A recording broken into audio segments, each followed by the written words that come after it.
Nana sat on the edge of her bed, the weight of her choices pressing heavily on her chest. She felt the familiar ache of loneliness settle in. Despite the laughter and flirtation that often surrounded her, she was spiraling deeper into a sense of emptiness. Each fleeting relationship left her feeling more hollow and ashamed, as if she were merely playing a part rather than living a genuine life. That day, a wave of guilt crashed over her once again. It had started with a girl named Lila, a once close friend who had joined her for spontaneous adventures and late-night talks. But lately, Nana's flirtation with Lila's older brother, Jason, had changed everything. They had shared a few laughs and briefly tangled in each other's arms. But that playful encounter went awry when Lila found them together. Nana recalled the look of betrayal etched across Lila's face, and her heart sank. The image replayed in her mind, the hurt in Lila's eyes piercing through the fog of her own turmoil. "How could you do this to me?" Lila had said, her voice trembling. Nana had tried to downplay it, to laugh it off as a mistake, but the dismissal did nothing to ease the tension. The shame of her actions hung in the air, suffocating and palpable. That moment marked a turning point. She could feel a rift forming in their friendship, one that she had carelessly contributed to. Feeling trapped in this repetitive cycle of seeking connections only to destroy them, Nana began to retreat into herself. The flirtations that had once fueled her felt like chains instead, links forged from her past, binding her to insecurities she had hoped to escape.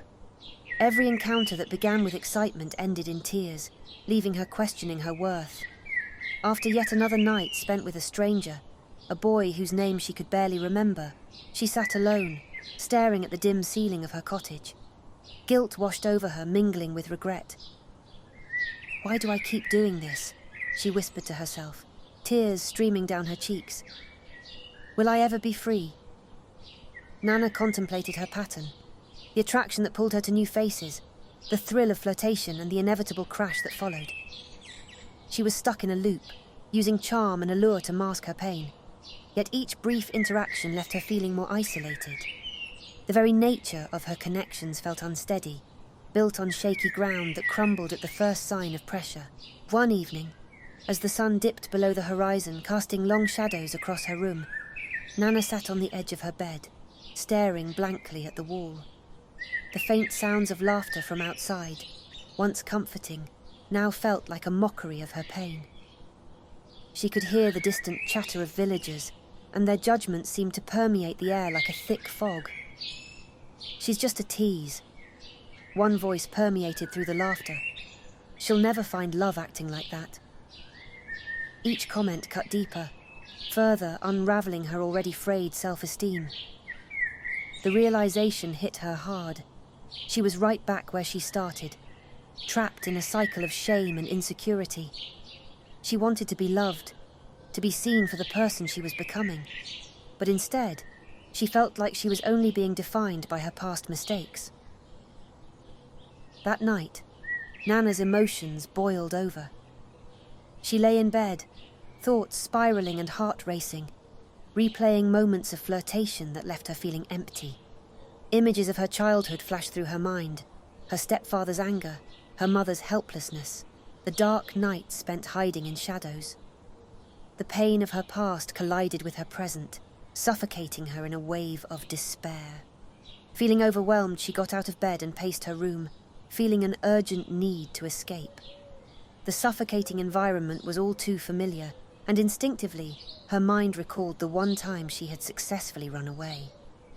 That memory sparked something deep within her, a sense of freedom she longed to reclaim.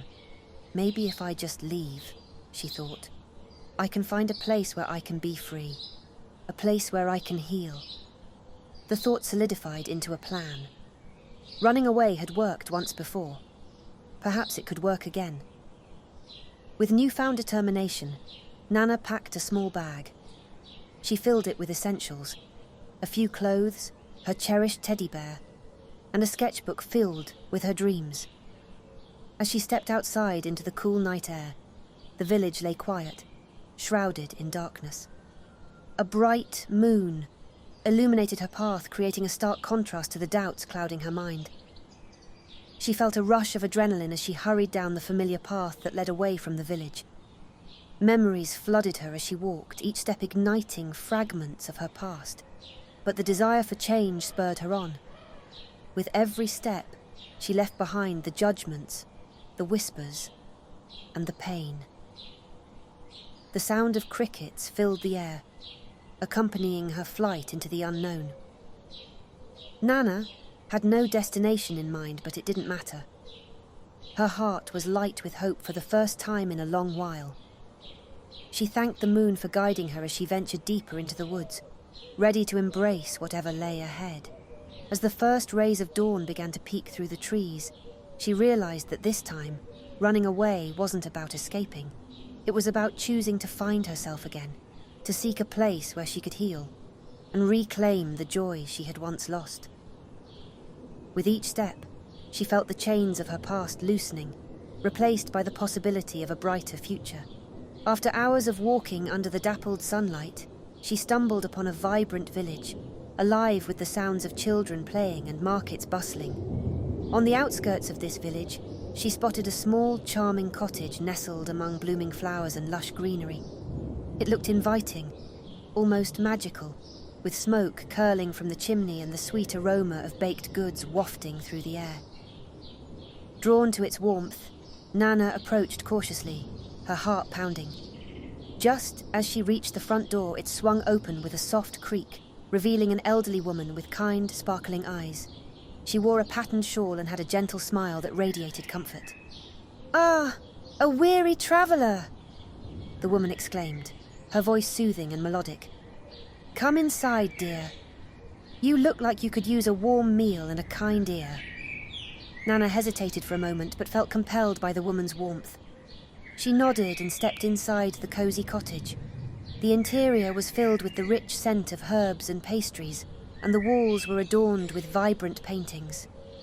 "Sit," the woman urged, guiding Nana to a plush chair by the window.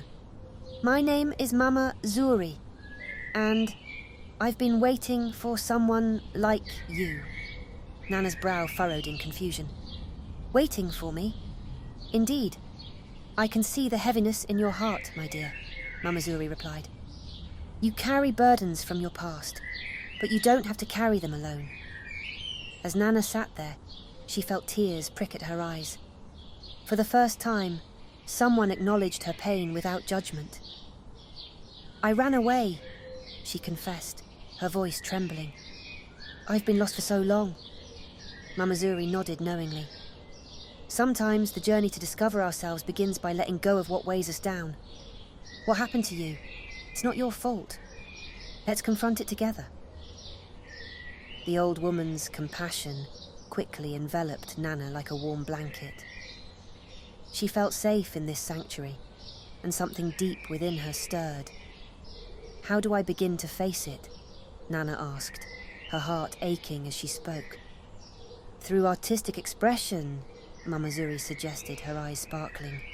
"Art has a way of transforming pain into power.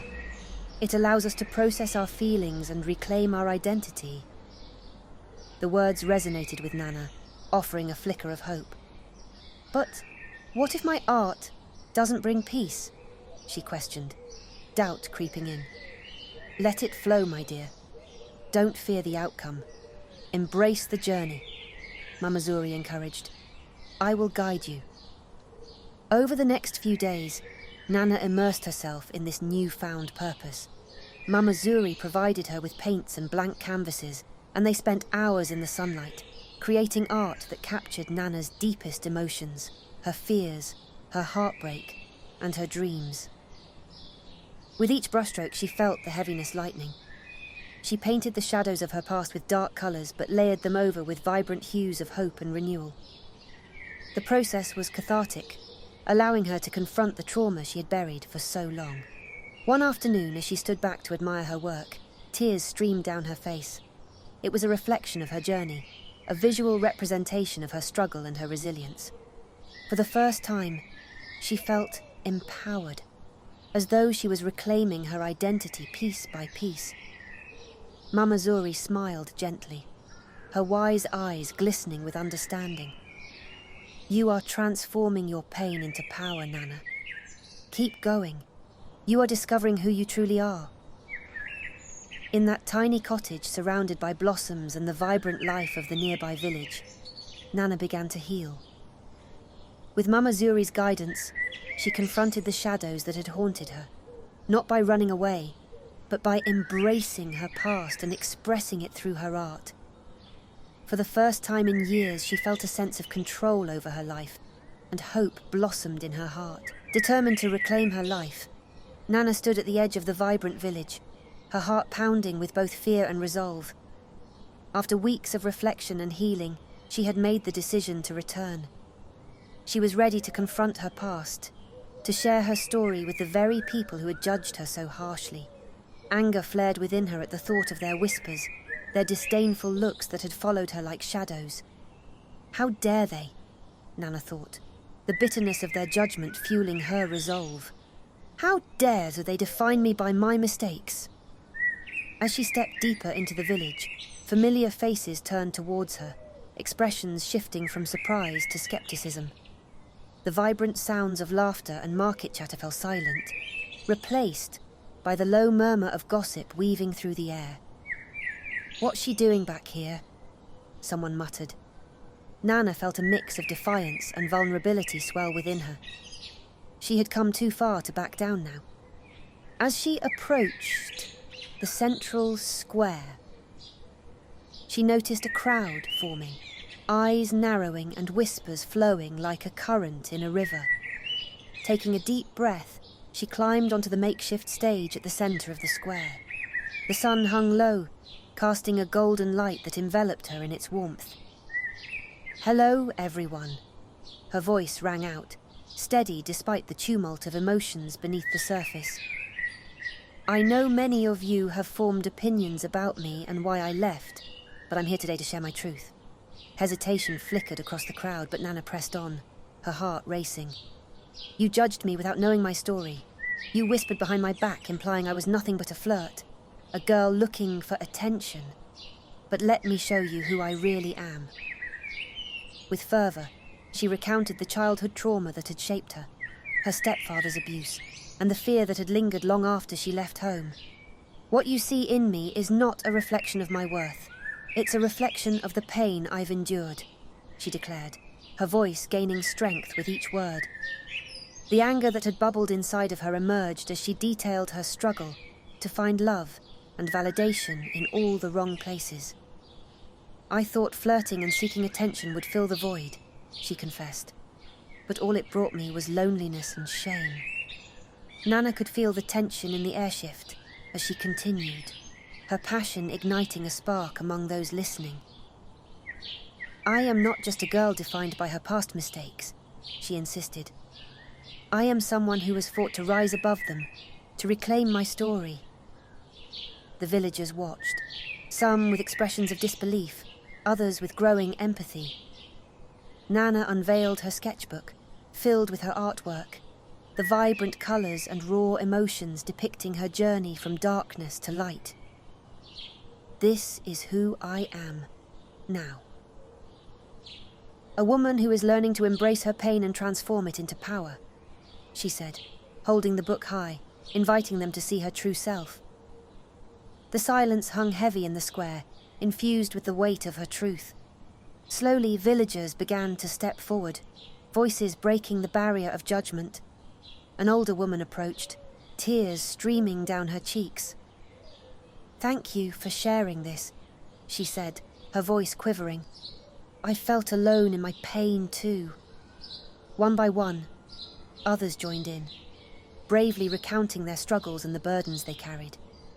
The atmosphere shifted from one of skepticism to understanding, a powerful connection forming among them.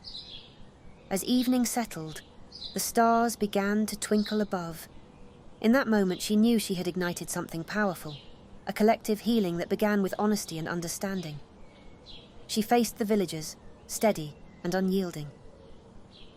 "Let us rewrite our story together, one where compassion triumphs over judgment." Nana stood in the doorway of her cottage, the evening sun casting a golden hue across the familiar surroundings.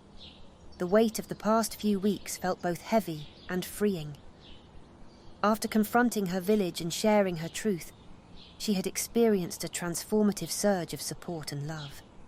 Yet, a lingering question remained in her heart, of what had become of her mother, who had been left behind in their turbulent past. As she stepped inside, the scent of the wildflowers from outside enveloped her, soothing and familiar. The cottage was simple, filled with the drawings and paintings that chronicled her journey of healing. But amidst the comfort of her sanctuary, a sense of longing tugged at her. Her gaze fell on a small dusty chest in the corner of the room, something that wasn't there when she left. Curiosity sparked within her, and she moved toward it, kneeling down to dust it off. As she opened the chest, a few trinkets and old clothes were piled inside, each item holding fragments of her past. Then she noticed an envelope, yellowed with age and sealed with a faded stamp. A flicker of recognition ignited her heart. It was addressed to her. Feeling a mixture of apprehension and hope, she carefully pulled the letter from the chest and examined the handwriting. It was unmistakably her mother's. Her hands trembled slightly as she unfolded the letter and she began to read. "My dearest Nana, I hope this letter finds you, though I understand it may be too late. If you are reading this, know that I have missed you every day since you left. There is so much I wish I could say in person, so many things I regret. The news I have for you is heavy. Your stepfather passed away in an accident last month. I am still trying to process it myself, but please believe me when I say that I am relieved. I never wanted to live in fear, but I felt trapped, and it took your absence for me to finally see the truth. I can't express how sorry I am for not recognizing the pain you were going through. I failed to protect you, and for that I am deeply sorry. I realize now how blinded I was by my own fears, unable to see the troubles lurking just beneath the surface. I wish I could have done more for you, to shield you from the darkness that loomed in our home. If you can find a way to forgive me, I would be eternally grateful. I want to make amends and rebuild our relationship if you'll let me. You are my daughter, and I love you fiercely, even if my actions didn't always show it. Please take care of yourself. I hope you have found some peace and happiness in your journey. With all my love." Wave of emotion crashed over Nana as the weight of her mother's words settled within her. She felt tears streaming down her cheeks, a mix of sadness and relief flooding her heart. Her mother had acknowledged the absence of their connection, but now there was an opportunity for healing, an opening for reconciliation. The guilt Nana had carried for so long began to dissipate, replaced by an understanding that her mother had also been a victim of their harsh circumstances. In that moment, she realized she wasn't alone. Both had been navigating their pain in different ways. Taking a deep breath, Nana felt determination course through her. She would honor her mother's wishes. She would forgive. As the last light of the sun dipped below the horizon, spilling vibrant colors across the sky, Nana found solace in the letter's message. It was not just a farewell, but a promise for new beginnings. She folded the letter carefully, holding it close to her heart. With a newfound sense of purpose, she resolved to reach out to her mother. It was time to rebuild, not just her own life, but also the relationship that had been strained by circumstances beyond their control. Standing at the threshold of her cottage, Nana looked out at the village that had once felt so suffocating. She took a moment to appreciate how far she had come, from a girl lost in pain to a woman ready to embrace healing and reconciliation. With each step forward, she felt lighter, ready to step into a future filled with hope, love, and the promise of a new chapter for both herself and her mother. The journey of healing was far from over, but with this letter, she finally felt like she was beginning to find her way home.